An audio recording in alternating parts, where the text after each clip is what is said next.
Pique-esconde. Pique-esconde, pique-esconde, pique-esconde, pique-esconde. 1, 2, 3, salva o mundo! Você salva o mundo! Pique-esconde, pique-esconde, Pique-esconde. Senhoras e senhores, põe a mão no chão. Senhoras e senhores, tudo de um pé só.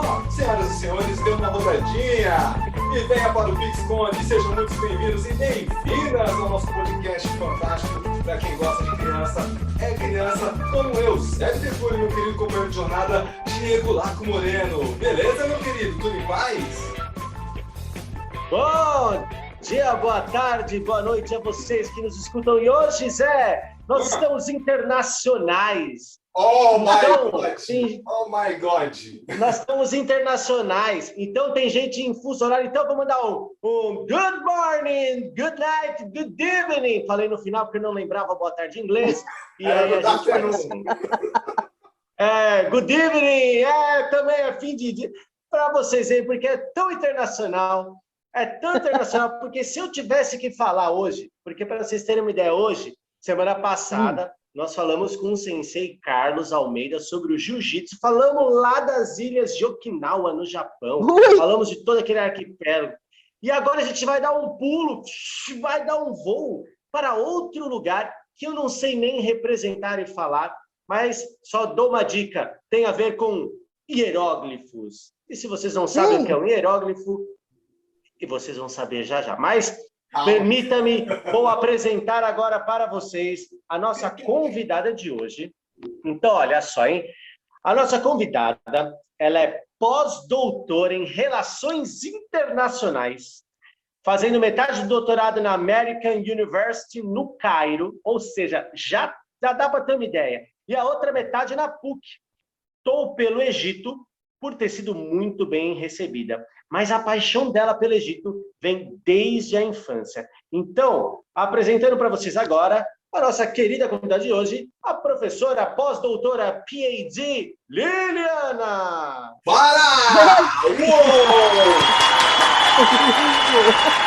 Querido, obrigada. Felicidade imensa estar com vocês, viu? Felicidade imensa. Se eu puder ajudar, estou aqui à disposição. Seja muito bem-vinda, muito obrigado pela sua participação, por ter aceitado o nosso convite. Mano, que da hora a gente ter internacional, Diego. Caramba, aí. Né? Aí, não é pouca merda não, é pneu cheio, cara. Tá pensando o quê? É nóis, filhão. Da hora, mano. Liliana, minha querida, vamos começar. Você falou que a sua paixão pelo Egito começa desde a infância, que é o nosso tema principal, crianças, né? Conte pra gente um pouquinho como que surgiu essa paixão, ou quando você se identificou quando criança, essa paixão pelo Egito. Então, olha só que coisa interessante, né? Eu sou metade portuguesa, metade sírio-libanesa. Mas, na verdade mesmo, o que eu gostava mesmo era de pirâmide. Então, desde criança, tipo criança mesmo, 10 anos, eu ficava bordando pirâmide, bordando fantasia de odalisca. E fui... não é? Essa coisa de outra vida, né? Sei lá. E fui crescendo com isso, e fui crescendo, me aprimorando, estudando, até que chegou um momento que eu fui fazer o meu doutorado, e eu não tive muito... Assim, eu não tive outra opção a não ser trabalhar com o Egito, né? Então, quer dizer, a única coisa que aconteceu é que ninguém queria ouvir falar de pirâmide, não, tá? Na universidade. Então, eu fui falar de coisas pesadas, eu fui falar de coisas de terrorismo, fui falar de Islã, capitalismo, coisas muito interessantes, mas não dá alegria, né? Não faz as pessoas sorrirem. É aí que pegou, entendeu? Então, eu falei, não, eu quero falar de coisas boas, eu quero falar de coisas bonitas, eu quero falar de coisas curiosas. E por isso que a gente está aqui conversando hoje. Uau, que demais, que fantástico. Professor Diego, vai, pergunte, que eu sei que você está curioso aí, vai, eu sei que você está se coçando, vai. Vai. E nosso assunto não será explosivo, eu prometo. Pelo menos Graças não a Deus, referente. Então, olha só, Eu ouvi o podcast, fiquei, nossa, eu gosto muito do Egito, eu sou contador de histórias. E a mitologia egípcia, ela por si só, ela é muito rica, né? Eu cheguei a ler livros que falava, aí, olha só, já vou tirar a dúvida. Eu li um livro uma vez que falava que a tradução de Egito, né, do latim, acho que era Egyptium, significava a segunda terra prometida, que diziam que a primeira era Atlântida. Então chegaram a dizer que a formação do Egito era da Atlântida. Então tem uma coisa, uma mística, e tem muita coisa que até hoje você escuta, você abriu lá Discovery, History Channel, tem descoberta nova na região egípcia, tem uma tumba reencontrada, um sarcófago que foi achado, uma leitura de raio-x feita. Então, é muita coisa, tem muita tecnologia que ainda tem a ser descoberta, porque naquela época, as disputas, nós temos romances como aquela série de livros do Ramsés, que a gente sabe que tem uma coisa que é muito fictícia, mas retrata muita coisa bacana de um tempo passado do Egito, enfim. Mas eu queria que você falasse para a gente assim, o quanto da mitologia egípcia, o quanto do Egito antigo nós temos presente hoje em dia que a gente passa despercebido. Então, quer ver, é uma coisa interessante. O Egito, ele faz parte de toda a nossa ancestralidade, na verdade, não é? Então, cada um de nós, de alguma forma, tem algum amorzinho secreto pelo Egito. Mas é natural, porque é nossa ancestralidade, todo mundo veio de lá um dia, né? Então, olha só, que você estava falando da Atlântida, segundo o que eu tenho estudado, e os arqueólogos que não me escutem, quando houve o dilúvio, os que sobraram da Atlântida, os poucos, né, que sobraram do dilúvio todo, uns foram para o Egito, outros foram para a Suméria, outros foram lá para a região do México, dos maias. Então, ou seja, nós temos remanescentes da Atlântida por vários locais, e o Egito é um deles. Por isso que não é o que você falou tem coerência. Os remanescentes atlantes que sobraram depois do grande dilúvio foram para o Egito. Eles começaram tudo no Egito. Também, hein? Tem outros lugares que eles foram, mas estou dizendo, olha que interessante isso. Então, todos nós, de alguma forma, vamos dizer assim, a gente tem um pezinho lá, né? Não tem? Tem. Demais! Tem. Nossa, e agora eu lembrei, você falou disso, eu me lembrei de toda essa história, que eu tinha lido um pouquinho disso no livro chamado Meus Enigmas Favoritos, porque, assim como o Diego, a história do Egito sempre me fascinou, assim como de civilizações antigas. É um livro chamado Meus Enigmas Favoritos, do JJ Benítez. Para quem está escutando, né, e ele fala justamente sobre esse cruzamento dessas civilizações, tudo bonitinho, e quem não conhece o JJ Benítez, ele escreveu a série Operação Cavalo de Troia, né, que foi muito aclamada, foi divulgada, né? Mas ele destinava muitos livros dele estudando sobre civilizações antigas, e nesse caso do Egito ele falou muito nesse livro. E conta justamente um pouquinho dessa história. Que demais, hein? Sensacional. Sensacional isso, né? Interessante. Agora, os arqueólogos que não nos ouçam, porque, assim, é diferente você, por exemplo, conversar com um arqueólogo, tá? 100% científico, e você conversar com uma pessoa, por exemplo, como eu, que já ultrapassou isso. Eu já quero ir além disso tudo, entendeu? Então, quando você ouve meus podcasts, você pode perceber que eu seguro a onda. Eu falo o que a arqueologia fala, mas eu também dou os meus pitacos, entendeu? Eu também jogo os meus estudos. Tá certa. Cada um faz o seu. Afinal, a intenção do podcast é passar a sua visão para conectar pessoas que pensam como você, que vão além da ciência. É uma questão da visão pessoal. Porque é isso mesmo, a ciência ela tem como papel estudar e provar, criar hipóteses e comprovar aquilo. E a gente sabe que existem certas limitações, ainda mais quando você tem que fazer comprovações a partir de rochas, de pedaços de coisas, de estudos antigos. E quem gosta do lado holístico, no sentido literal da palavra, que engloba tudo, é muita coisa que tem lá. E nós não temos ainda tecnologia suficiente, ciência ainda, que ainda tem muito a caminhar para comprovar muitas coisas. E nosso cérebro, a gente sempre fala que ele tem uma necessidade de acreditar em algo do que não ter resposta. Então, quando a gente crê em algo, aquilo nos satisfaz e é bom. E você esteve lá no Egito, em regiões que agora vem uma pergunta de um lado holístico, energético, vibracional, que é o quê? Estar em um local de muita história, de batalhas, de disputas, de grandes reis, de grandes faraós. Arrepia, não arrepia? Cara, eu vou para o Egito desde 2003. Foi quando eu fui pela primeira vez, foi em 2003. Eu nunca mais parei de ir. Eu só parei de ir por causa da pandemia. Agora, né? Mas eu nunca mais parei de ir anualmente. E todas as vezes, eu vou lhe dizer que todas as vezes que eu olho aquelas pirâmides, meu olho enche de água e arrepia.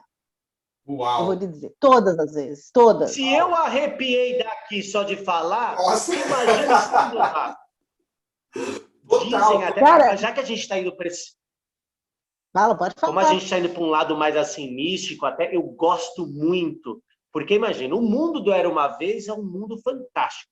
E o mundo místico, ele é tão fantástico quando eles se cruzam muito. Tem lendas, né? Aí eu não sabe se o quanto é ou não, de que as pirâmides, que nem eu ouvi no seu podcast, que eram as escolas, Hathor e tal, cada local maravilhosa. tinha um destino diferente. A história das escolas, eu sou apaixonada. Não, e eu ouvindo, eu fiquei assim, nossa, as escolas. Então, imaginar a questão de trabalhar. Porque existia muito assim, a gente tem uma superficialidade no ensino, que é o quê? Bom, você tem as castas, que tem os ensinos, então sacerdotes era sacerdote, faraó era faraó, e povo é povo. Mais ou menos hoje em dia continua assim, mas enfim. Aí, quando eu escutei na escola você falando assim, que existia o livre-arbítrio de seguir no sacerdócio ou não, então isso já muda tudo. Eu ter o livre-arbítrio do ensinar e permitir que todos tenham acesso ao conhecimento. Sim. E aí eu lembro que, acho que não sei em qual dos episódios você fala, que eles chegar um momento que aquele que vê que é possível dominar com o conhecimento limita o acesso, ali começa a se tornar, criar seitas, né? Limitar o conhecimento ao povo. E aí eu vou aproveitar e fazer uma pergunta, trazer, porque o nosso podcast trabalha com crianças, a gente tem um foco com os pais e crianças. Como que era essa relação da criança no Egito Antigo, com todos vivendo esse mundo fantástico do Egito Antigo? Olha só, imagina, as crianças elas tinham livre-arbítrio. Então, por exemplo, muitas crianças, o que elas faziam? Elas seguiam a carreira dos pais. O pai era pedreiro, era arquiteto, e a criança tinha a opção de ser o que seguia, o que o pai e a família fazia. Por outro lado, ela também tinha a possibilidade de ir para os templos. E lá, a tendência dos templos, além da educação normal, era que um dia ele ou ela se tornasse um sacerdote ou uma sacerdotisa, ou mesmo fosse professor lá dentro. Então, mas olha só, para você entrar num nível sacerdotal, não era para qualquer um. Entende?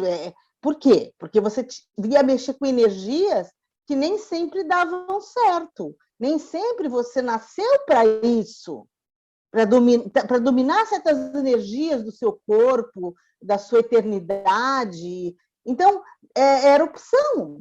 E escriba, gente, era o máximo. Aquele que tinha condição de escrever, de relatar o que acontecia, era extremamente bem cotado. Um pai que era escriba queria que um filho fosse escriba, sabe? Porque era muito bom, né? Então, assim, a educação, ela ia até os 7 anos como uma criança normal, que ia lá nos templos ver as historinhas, né?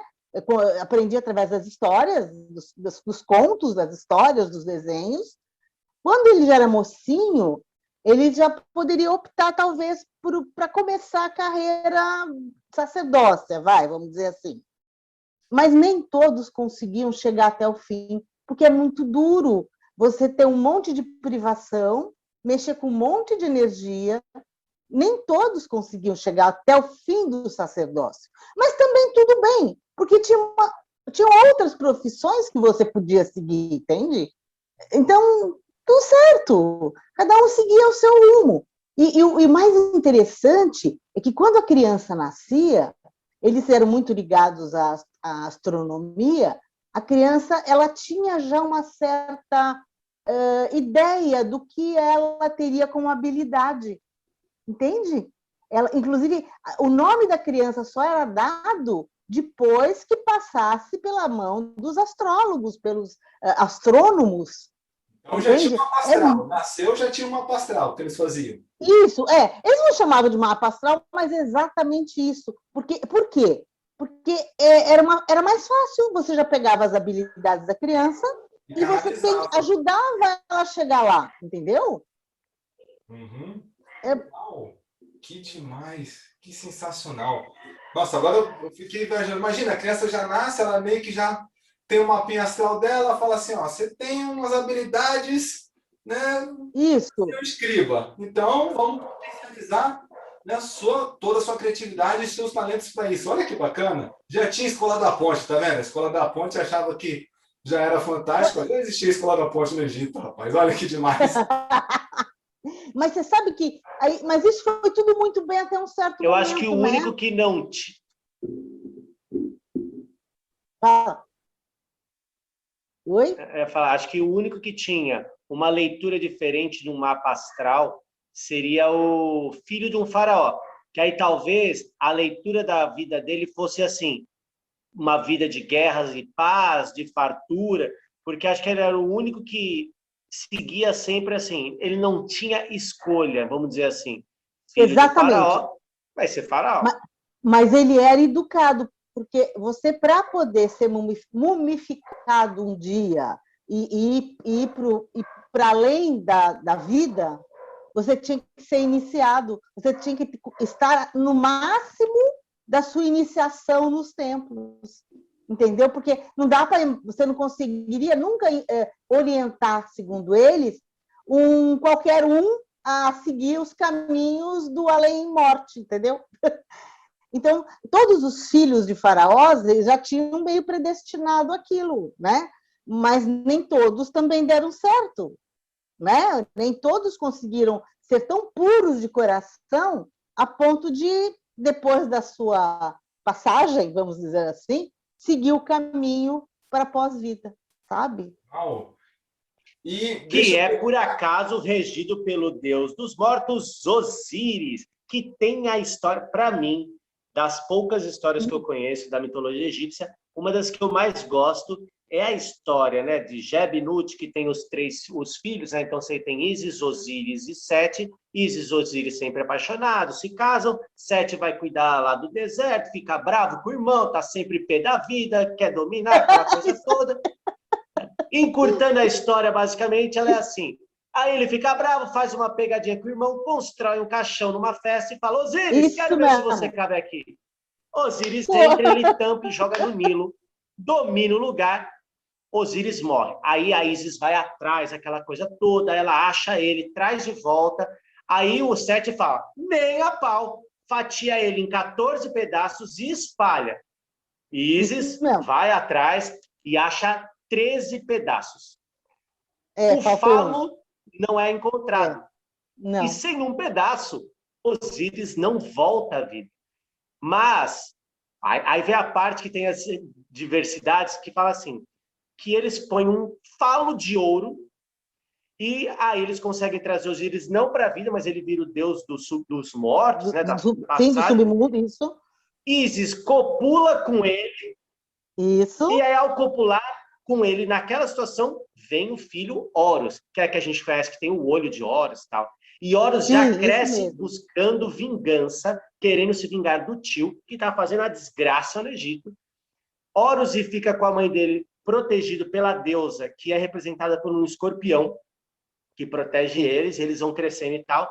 E quando Horus tem idade, fala, agora eu vou pro pau. E aí ele, Sete, várias batalhas, e sempre alguém é mutilado, acontece alguma coisa. Numa das batalhas, Horus perde um olho. Perde o olho, isso mesmo. E numa outra batalha, Sete é castrado. Ou seja, eles têm uma questão com um falo interessante, como em várias mitologias. Moral da história, no quebra-pau e tal, Horus, não, Sete é enganado por Ísis, porque Ísis aparece metamorficamente como outra pessoa, e começa a falar o que aconteceria, se acontecer, e começa a contar a história do Sete. E no final, Sete fala, ele merece ser morto. Ísis se transforma, então fala, então agora você vai pagar pelos seus crimes. Uau, aí, basicamente, resumindo muito a história, muito mesmo, porque essa história é muito cheia de ação e aventura. E aí vem as místicas, o olho de Horus. É mito, é um mito. Então, olha, meu próximo podcast vai falar sobre o olho de Horus, viu? Eita, aí sim, hein? É o próximo. Estaremos lá. Contra mal-olhado. E alguns dizem que o olho de Horus representa a lua, o outro representa o sol. Tem, inclusive... A pineal, a nossa glândula pineal aqui. A mãe da criatividade. E até tem gente que falava que não podia pôr o termômetro na testa, porque senão ia derreter a glândula pineal. É meio exagero isso, mas... A gente vai... mas aqui, realmente... Voltando para a mitologia, aí tem a constelação de Órion, que tem relação também. Alguns falam que as pirâmides ela é a posição invertida da constelação. Inclusive, as pirâmides maias também têm uma relação com a estrela. Então, a gente indo para astrologia, para astronomia, que é diferente de astrologia. Na astronomia, eu acho que maias e egípcios ainda são imbatíveis nesse conhecimento estelar. E como que a gente pode relacionar? Porque, assim, o que dessa parte astronômica ou do legado do Egito Antigo a gente carrega até hoje, que a gente fala assim, puxa vida, é um ensinamento trazido de lá? Ué, todos os desenhos que nós temos do mapa estelar vêm de lá. Todos os desenhos, a estrela de Órion, as nossas Três Marias brasileiras, né? As Três Marias, todos esses as grandes constelações do céu, eles já tinham isso desenhado. Que demais. Eles já tinham isso. Isso aqui é evolução, isso aqui é desenvolvimento. Que demais. E essa relação, esse desenvolvimento, era passado para as crianças? Como que era essa relação com as crianças? Os pais com as crianças? Eles, desde pequenos, já tinham esse conhecimento das estrelas? Tinham. Eles tinham. Como é que era? Tinham tudo. Eles tinham, fazia parte do currículo deles a astronomia. Eles sabiam de tudo isso. Isso era parte. Geometria, matemática, astronomia, literatura, tudo isso fazia parte da estrutura educacional deles. Que legal. Então, ou seja, não era uma coisa escondida. Era uma das escolas que tomava conta disso, exatamente. Então, quer dizer, agora, isso vai, como eu falei para vocês, até um certo momento, isso funciona, que é uma beleza. Quando alguém começa a perceber que poder é legal, né? Aí a coisa muda, entendeu? Lá para frente, quando você começa a ver já a mudança das capitais, já não é mais Heliópolis, já começa a ir para outros lugares mais interessantes, sabe? Então já o clero também muda, já começa a ver vantagem em algumas coisas, né? E a história se repete, entendeu? A história se repete.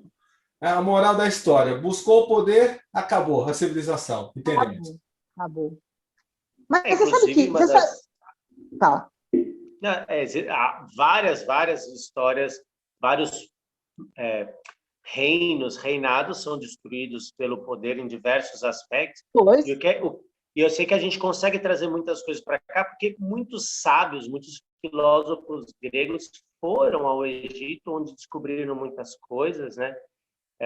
Para aprender muitas coisas. Eles foram Tem uma passagem que diz... E aí a gente consegue, como a gente tem uma educação ocidental, né? A gente traz muita coisa da escola grega até hoje em dia, mas você vê lá muitos escritos, é que se perdeu muita coisa, muitos escritos, né? Tem um local, acho que me fugiu o nome, não é na Turquia. Antigamente tinha é um nome Ita, eu não lembro. Um local que é muito assim antigo, que tem muitas referências também a tábuas de Tita, acho que eu não lembro, que tem esses ensinamentos registrados em tábuas, mas eu não vou lembrar agora o nome. Não tem problema. Mas, gente, nós temos coisas do Egito, peças e preciosidades do Egito distribuído pelo mundo inteiro.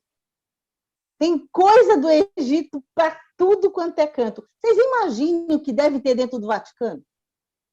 Nossa. Vocês imaginam? Vocês imaginam? Acho que vai além da imaginação. E aí, ficou com vontade de saber mais? Então não perca a segunda parte dessa entrevista cheia de mistérios e aventuras sobre as crianças no Egito. E não esqueça de clicar em curtir e compartilhar nosso podcast para uma família. Afinal, sempre tem alguém com criança perto de você. Até o próximo episódio, fiquem com Deus e diga tchau, Lilica.